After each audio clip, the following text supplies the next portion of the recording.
Hello everyone, and welcome to another episode of the Wise Decision Maker Show, where we help you make the wisest and most profitable decisions. My name is Dr. Gleb Tsipursky. I'm the CEO of Disaster Avoidance Experts, the future of work consultancy that sponsors the Wise Decision Maker Show. And today I want to share with you about how governments at all levels are leading the way in embracing flexible work. So this is happening with agreement with labor unions by the US federal government, the Canada federal government, the New York City government. Flexibility, they're recognizing, is crucial for success in the modern workplace if you want to retain and recruit great employees. And given that there are so many empty spaces for employees, empty roles, unfilled vacancies, whatever you call them, in government, and they are not able to afford to pay them as much as private companies, governments need to be especially thoughtful about how to retain and recruit good employees, and they are negotiating with labor unions on how to do so. Let's talk about these. So Canada's federal government, the Public Service Alliance of Canada, which is the federal union for Canada, PSAC, and the Canadian government recently negotiated remote work arrangements. So the Canadian government agrees to review remote work on a case-by-case basis. And this moves away from a previous one-size-fits-all approach toward individualized remote work arrangements, which of course makes a lot more sense because different roles require different amounts of remote work.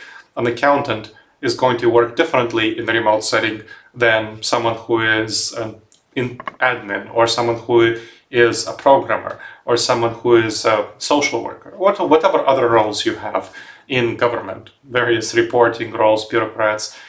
They need and require different amounts of remote work, so that's smart to do a case-by-case approach. What about the US federal government? So it seeks to balance in-person work and remote work, and it focuses on increasing in-person work where necessary and beneficial. And this approach is aligned with that case-by-case approach of the Canadian government and reflects the US government's negotiations with the American Federation of Government Employees, AFGE, the American labor union for government workers. What about New York City? So Mayor Eric Adams, he was previously very much against remote work, but he recently announced a new agreement with New York City's largest municipal union, DC 37, where non-essential employees were granted remote work starting this past June. And the Flexible Work Committee is overseeing the pilot program. So the mayor reluctantly recognized the need for flexibility because of the high vacancy rates, and if you wanted to retain employees, this was clearly a strong demand from workers, including the union. So New York City's decision sets a global precedent for work flexibility at the local level. This is why it's a necessity for organizations to embrace flexibility. Flexibility boosts employee satisfaction and morale. It's no longer a perk, it's a necessity. So negotiations with the free labor unions show that workers really value remote work and hybrid work, and companies that accommodate flexibility in organizations, municipalities, governments, that's how they can attract and retain top talent.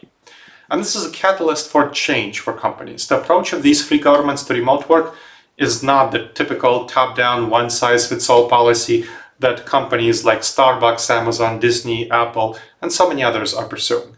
Government policies serve as a bellwether for the labor market, what will happen in the future.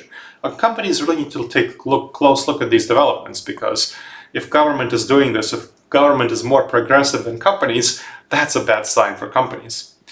So this is what the private sector needs to really think about. Assess the landscape, identify positions that are friendly for remote and hybrid work, evaluate the feasibility of flexible work for these positions, use and assess the necessary tools and infrastructure that you have for them and that you need to acquire for them, and establish clear guidelines for expectations for remote and hybrid work, communication protocols and performance metrics, and procedures for how you request and approve flexible work arrangements. You also want to make sure that you think about two issues: technology and trust. Investing in technology and providing the necessary tools for people to work remotely involves things like video conferencing, secure access, cloud-based collaboration, and foster a culture of trust. You want to empower employees to manage their schedules and workloads and focus on performance, not on what they're doing at what time. Focus on open communication, feedback, and transparency, and build trust and maintain strong working relationships. Again, focusing on outcomes, not where people do things. Now, review and adapt your flexible work policy as needed. So regularly review and assess your policy, make adjustments as needed, get feedback from employees in making adjustments, and identify areas for improvement over time. As part of doing so, address potential roadblocks and improve them. What are the effects of flexibility? Now, governments lead the way in embracing flexible work. Private sector really must follow suit if it's to retain top talent. This is very clear.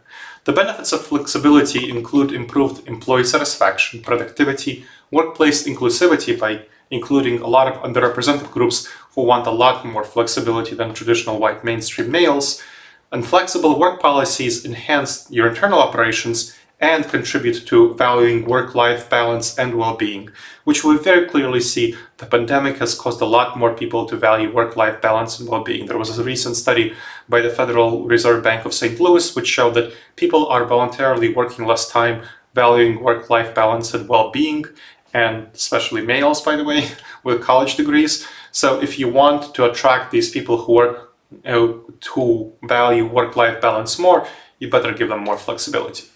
Now, the social impact of flexible work policies is also important.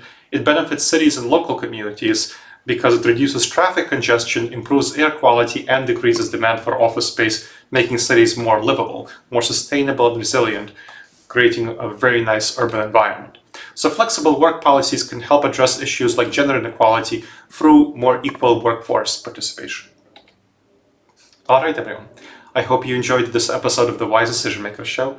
Please make sure to subscribe wherever you check the show and leave a review. It helps others discover the show and it helps us improve the show.